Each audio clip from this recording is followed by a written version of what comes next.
আমি 25তম প্রধান বিচারপতির ফেয়ারওয়েল স্পিচে যে কথাগুলো বলেছি তার প্রথম কথা হলো, উনি একটি ঝঞ্ঝা বিক্ষুব্ধ সময়ে, বিপ্লবোত্তর সময়ে বাংলাদেশের বিচার বিভাগের হাল ধরেছিলেন। কুয়াশাচ্ছন্ন বিচার ব্যবস্থাকে উনি আলোর পথে নিয়ে এসেছেন। উনি দায়িত্ব নেওয়ার পরে বাংলাদেশ বিচার বিভাগ তার সচিবালয় পেয়েছেন। বিচার বিভাগ যতবার আক্রমণের শিকার হয়েছেন, বিভিন্ন স্বার্থান্বেষী মহলের বিভিন্ন অপপ্রচারের, বারবার উনি প্রমিথিউসের মতো বিচার বিভাগের সামনে দাঁড়িয়ে বিচার বিভাগকে নেতৃত্ব দিয়েছেন। আমরা বলতে চেয়েছি,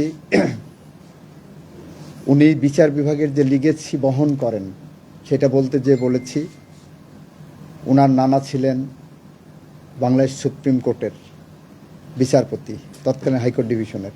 ঢাকা বিশ্ববিদ্যালয়ের ভাইস চ্যান্সেলর ছিলেন, পাকিস্তান আইনমন্ত্রী ছিলেন।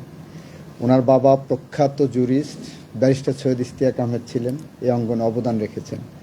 উনি প্রধান বিচারপতি হিসেবে তাদের রক্তের ধারক হিসাবে, তাদের রক্ত বহন করে উনি প্রমাণ করেছেন শুধু উত্তরাধিকার হলেই হয় না, যোগ্য উত্তরাধিকার হতে হয় এবং দায়িত্ব পালন করতে শিখতে হয়।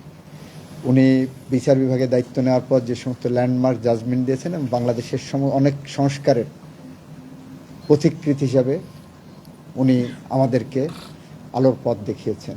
উনি আমাদের সামনে অনেক দিন বেঁচে থাকবেন।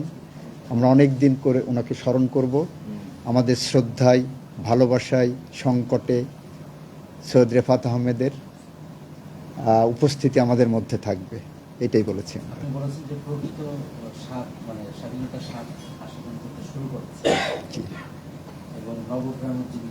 জি, এটা বলেছি। বাংলাদেশে যত অবিচার হয়েছে, বিচারের মহাসড়ক থেকে বা বিচারের রেল লাইন থেকে মানুষ ছিটকে পড়েছিল। উনি আসার পরে গত 16 মাসে সেই মহাসড়কে আমাদেরকে তুলে দিয়েছেন। আমরা সেই পথ ধরে হাঁটতে চাই, স্বাদ নিতে চাই। আমরা আশা করি এই পথ ধরে আমরা হাঁটতে পারবো।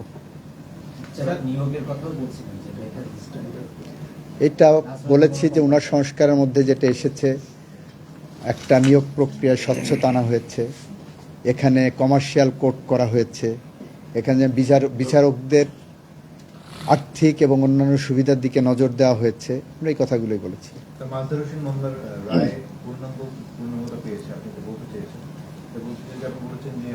বিচারক নিয়োগের যে সমস্যা সেগুলো থেকে বের হয়েছে দলীয়